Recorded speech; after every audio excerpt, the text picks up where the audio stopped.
So I'm going to try to see if I can fix the air horns on this thing. I pulled up into a parking lot, and some guy looked over, knew what he was looking at when he saw the air horns up top there, and, you know, he kind of does like this, and I honked the pitiful little old 1990s GM horn that thing sounds like it has, and the guy just laughed. So now I got to get the thing fixed. I'm not exactly sure what's going on with it. It's never worked from the first day that I've ever started playing around with this thing, but the previous owner told me it worked before. So I don't know, maybe hopefully we just got a blown fuse or something somewhere.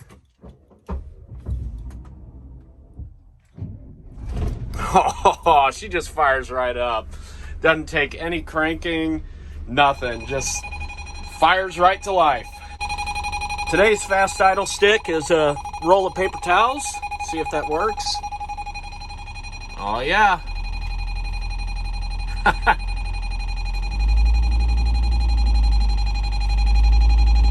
There we go. Got our fast idle.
All right, so here we go. I didn't want to bore you guys with a bunch of me fiddling around trying to figure out how the heck this works, but I think I finally figured it out. The way it works is this uses chassis air, which is for the brakes and everything else, to activate the air horns. So you have to build up air pressure. Right now I'm sitting at about 40 PSI or so.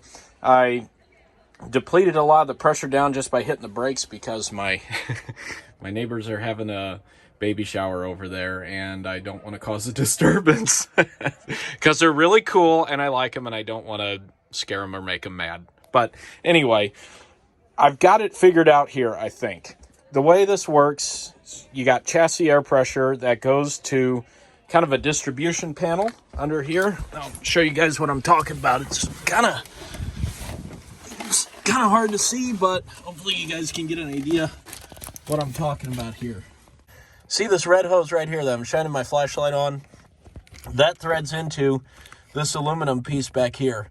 And this is kind of, I guess, like a distribution panel, I guess you could say. And that is where all the compressed air goes to the brakes and your air horns. Got it on the wider angle lens here so you guys can see a little better of what I'm talking about. But this I'm shining my light on right here. This is kind of the distribution panel of the compressed air. So you've got the red line coming in, you got an orange line coming in, and then you have, see this little round white solenoid up in here?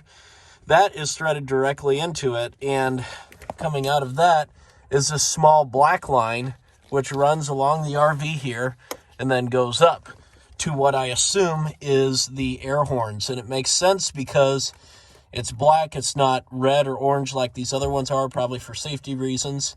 And it's obviously coming off of where the compressed air is. Now, I believe that that's just the solenoid for the air horns, and there are no other switches or solenoids after that. So what I did was I followed the wires to these little connectors here, and they were plugged into this wiring right here.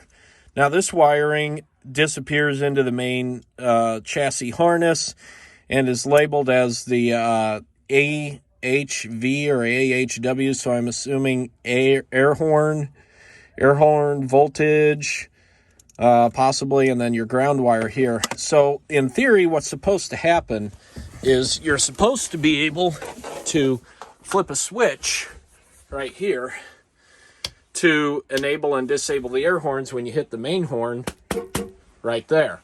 but it's not working. I've tried it in both positions. I've even taken the switch out, and I've tested for voltage and ground. I get voltage to the backlight for the switch. You know, when you turn the lights on, you get a little backlight there, but I'm getting no power to the actual switch itself whenever the horn is applied. Whenever you're honking the horn, there's no voltage going to that switch.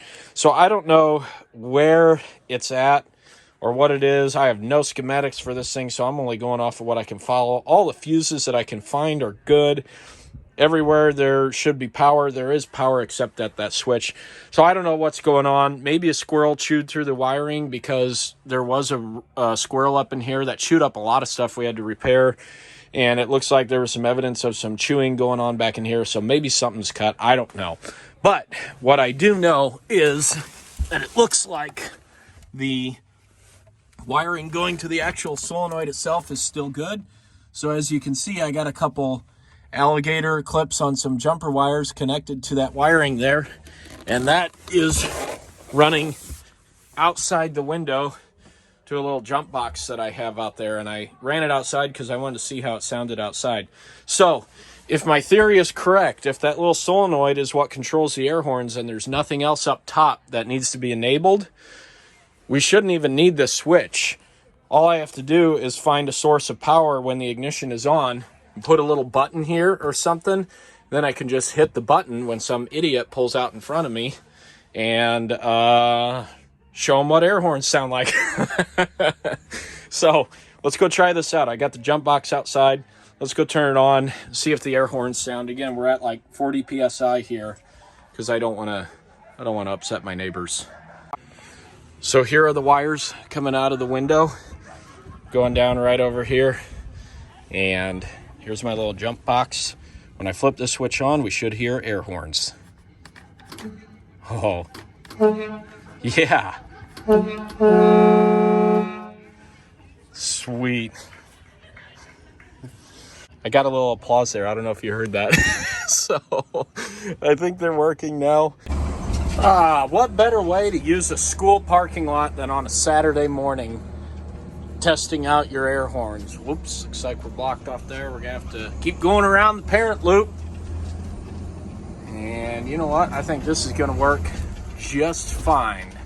Right here is gonna be A-okay.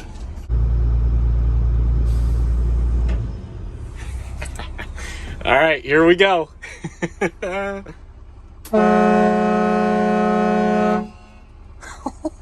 It's so loud.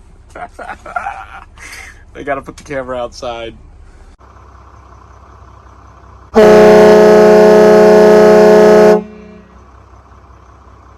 All right, guys, I have never been so appreciative and grateful for wiring harness diagrams. I will never take them for granted again. But after hours and hours of following wires, fortunately, they were labeled somewhat, like you can see right there. They got a little labeling on them, so that helped. But after hours and hours of following wires, tracing them, I finally figured it out. And the beauty is, I put it all back to the way it was, and now it works because I found the problem.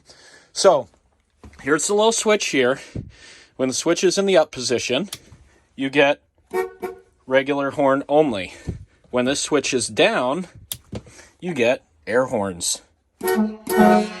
So what I ended up doing was following all that wiring back down to the little solenoid there that opens the air valve, as you saw earlier, and made my way down here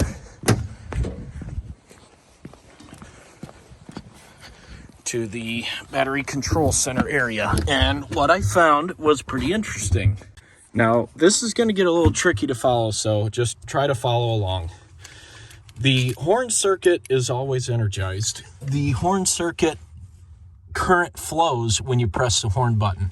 Now, this purple wire right here going to this relay, right back in there, that purple wire going to this little black box here, that is the horn button circuit. And it was nice because it was labeled horn button, so I knew that's what it was. Now, that's connected to this relay. The relay has a wire, a fused circuit going to the relay to power it. You have one power here and one power on the other side. It's on the back of the relay. So the relay is energized on both sides, and you have a switch and then you have a coil. Now the thing you have to remember about relay coils is they do not become a magnetic field to close the relay until current flows. That's why this purple wire going to the horn always has voltage, but it doesn't close the relay until you press the horn button, the current flows and the horns sound, which then closes the relay for the air horns and sounds them off as well. Now this got a little tricky to follow, and I don't blame any of you if you can't follow me while I'm describing it, but basically what happened here was I tested the relay was good, tested the circuits were looking fine. So I just started checking to make sure all the terminals were seated right. All these terminals were seated fine. These wires here were seated fine. The switch was seated fine. The terminals on the air valve were seated fine. So I just kept following this, and I realized that something was a little weird here. So you have a little T-junction here. The air horn relay wire here goes back up into the main harness, disappears somewhere, goes up to your switch so you can turn it on and off.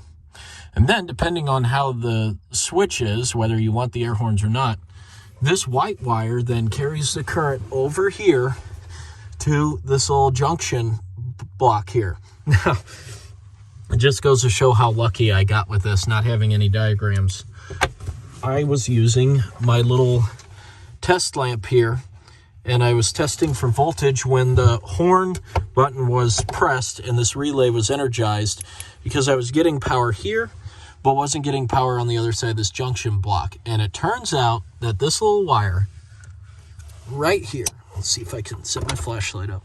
This wire right here, which is the air horn wire circuit, the terminal was simply backed out of this junction box. So using the test lamp, I pushed it back in, secured it all the way. It's basically just a pushed out terminal. So push it back in, and now the air horns work, and I didn't have to install any aftermarket buttons or anything. Everything works as it's supposed to, and I am quite literally a happy camper that this is fixed. I love these air horns. And as you can see, when the switch is in the up position, you get a standard regular horn, nothing else. Flip the switch down, hit it again. So there we go. Oh.